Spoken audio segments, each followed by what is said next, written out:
Hi friends, welcome to Pendems kitchen. ఈరోజు వీడియోలో 50 సంవత్సరాల ఫేమస్ అయిన బెంగళూరులోని ద్వారకా హోటల్లో చేసే ఖాళీ దోశ ఒరిజినల్ రెసిపీని మీకు చూపించబోతున్నాను. వీడియోని చివరి వరకు చూసి మిస్ కాకుండా మీరు కూడా తప్పకుండా ఈ ఖాళీ దోశని ట్రై చేసి చూడండి. చాలా సాఫ్ట్గా అలాగే చాలా టేస్టీగా ఉంటుంది. సో ఇక ఏమాత్రం ఆలస్యం చేయకుండా ఎంతో ఫేమస్ అయిన ఈ ద్వారకా హోటల్ ఖాళీ దోశ సీక్రెట్ రెసిపీని చూసేయండి. ఈ ఖాళీ దోశని ప్రిపేర్ చేసుకోవడం కోసం ముందు మనం దోశల పిండిని ప్రిపేర్ చేసుకోవాలి. ఈ దోశల పిండిని ప్రిపేర్ చేసుకోవడం కోసం ఒక పెద్ద గిన్నెని తీసుకొని అందులోకి 6 గ్లాసుల దోశల బియ్యాన్ని వేసుకోండి. ఇక్కడ బెంగళూరులో అయితే మనకి దోశల బియ్యం అని సపరేట్గా దొరుకుతాయి అన్నమాట. ఒకవేళ మీకు ఈ దోశల బియ్యం దొరకలేదు అంటే మీరు రేషన్ బియ్యాన్ని అయినా సరే వేసుకోవచ్చు. నెక్స్ట్ ఇందులోకి అదే గ్లాస్ తోటి 4 గ్లాసుల బాయిల్డ్ రైస్ని వేసుకోండి. మీకు ఇవి ఏ సూపర్ మార్కెట్లో అయినా కానీ ఈజీగా అవైలబుల్గా దొరుకుతాయి. అలాగే అదే గ్లాస్ తోటి 2 గ్లాసుల మినపగుళ్ళని వేసుకోండి. మీరు ఇక్కడ గుండు ఉండే మినపగుళ్ళని వేసుకోవచ్చు, లేదంటే బద్ద మినపప్పునైనా సరే వేసుకోవచ్చు. ఏవైనా సరే 2 గ్లాసులు వేసుకోవాలి. నెక్స్ట్ ఒక 2 గ్లాసుల వరకు కొద్దిగా మందంగా ఉండే అటుకులను వేసుకోవాలి. ఈ దోశ కోసం ఖచ్చితంగా ఇలా మందంగా ఉండే అటుకులను వేసుకోవాలి. పలుచగా ఉండే అటుకులను వేసుకున్నారంటే మీకు దోశ అనేది అంత పర్ఫెక్ట్గా రాదనమాట.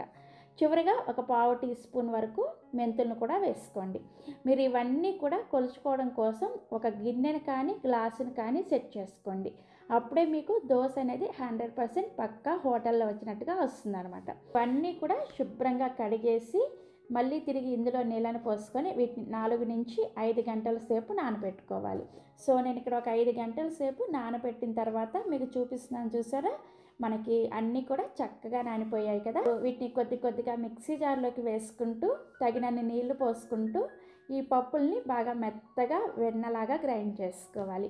మీరు వీటిని ఎంత మెత్తగా గ్రైండ్ చేసుకుంటారో మీకు దోశ అనేది అంత సాఫ్ట్గా వస్తుంది అనమాట. సో ఇలా బాగా మెత్తగా గ్రైండ్ చేసుకున్న పిండిని ఒక గిన్నెలోకి వేసుకోండి. ఇదే విధంగా మిగిలిన బియ్యాన్ని అండ్ పప్పులను కూడా గ్రైండ్ చేసుకొని సేమ్ ఇదే గిన్నెలోకి వేసుకోండి.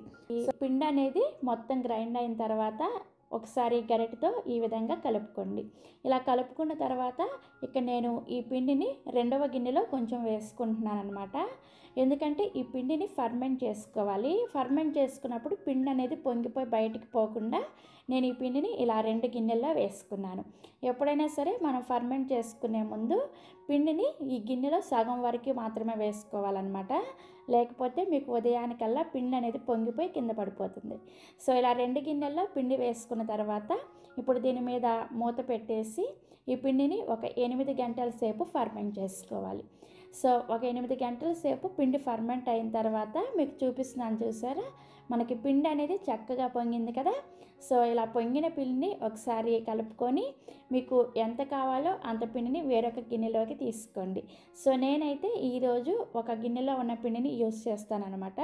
సో అందుకోసం ఈ పిండిని ఒకసారి కలుపుకొని దీన్ని ఫ్రిడ్జ్లో పెట్టేసుకొని అవసరమైన పిండిలో మాత్రమే రుచికి సరిపడా ఉప్పుని అలాగే అవసరమైన నీళ్ళని వేసుకొని ఈ పిండిని ఈ వీడియోలో చూపిస్తున్న విధంగా కొంచెం పలచగానే ప్రిపేర్ చేసుకోవాలి. సో మనకి దోశల పిండి కన్సిస్టెన్సీ అనేది ఇలా కొంచెం పలచగా ఉండాలన్నమాట. మనకి దోశల పిండి అనేది రెడీ అయిపోయింది. ఇప్పుడు దోశ వేసుకోవడం కోసం స్టవ్ ఆన్ చేసి ఇలా దోశల పెనాన్ని పెట్టుకొని పెనం బాగా వేడైన తర్వాత మంటని మీడియం టు హై ఫ్లేమ్లో పెట్టుకొని మనం ప్రిపేర్ చేసుకున్న పిండిని ఇలా 1 నుంచి 2 గరిటెలు వేసుకొని కొంచెం మందంగా దోశను వేసుకోవాలి. సో దోశ వేసిన వెంటనే దోశ పైన హోల్స్ చూసారా ఎంత చక్కగా వస్తున్నాయో? ఇలా హోల్స్ వస్తేనే మీకు దోశ అనేది సాఫ్ట్గా ఉంటుందన్నమాట. దోశ వేసుకున్న తర్వాత దోశ పైన పిండి అంతా కూడా ఆరిపోయిన తర్వాత దీనిపైనుంచి ఒక 1/2 టీ స్పూన్ నూనెను వేసుకొని ఈ దోశ ఒకవైపు కాలిన తర్వాత దీన్ని రెండో వైపుకు కూడా తిప్పుకొని రెండో వైపు కూడా దోశని ఒక 30 సెకండ్ల పాటు కాల్చుకోవాలి. సో 2 వైపులు కూడా దోశలా చక్కగా కాలిన తర్వాత సర్వింగ్ ప్లేట్లోకి తీసుకోండి. ఇదే విధంగా మిగిలిన పిండితో కూడా మీకు ఎన్ని దోశలు కావాలంటే అన్ని దోశలను వేసుకోండి. సో ఇలా దోశలన్నీ వేసుకున్న తర్వాత మిగిలిన పిండిని ఫ్రిడ్జ్లో పెట్టుకొని మీరు చక్కగా 4 నుంచి 5 రోజుల పాటు ఈ పిండితో దోశలను వేసుకోవచ్చు.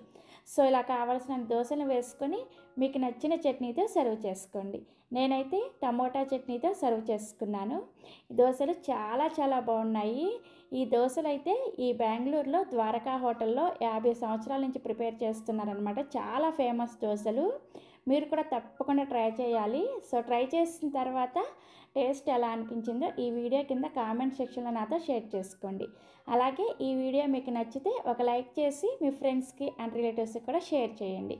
మరిన్ని Emmy and tasty breakfast recipes కోసం పెండెమ్స్ కిచెన్ని సబ్స్క్రైబ్ చేసుకోండి. Thank you.